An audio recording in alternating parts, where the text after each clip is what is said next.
سه شهروند توجیکستان در یک صدمه مدهش در ناحیه سیزران ولایت سمر روسیه به هلاکت رسیدند. بنا به اطلاع سفارت توجیکستان در روسیه، فاجعه در 925 کیلومتری شاهراه M5 اورال در نزدیکی دهه پچرسکای رخ داده است. ماشین سبکروی کیا ریو با یک ماشین بارکش تمغه مند با قریب 20 تن آرد برخورده است. سه مسافر ماشین سبکرو جان باخته، راننده و یک مسافر دیگرش با جراحت‌های وزنین بستری گردیدند.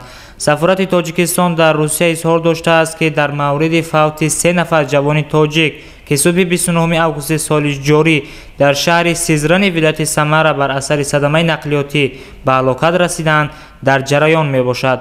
سفارت ذکر کرده است که همچنین بر اثر این حادثه ناخوش 2 نفر جوان تاجیک جراحت‌های گوناگون جسمانی برداشتند.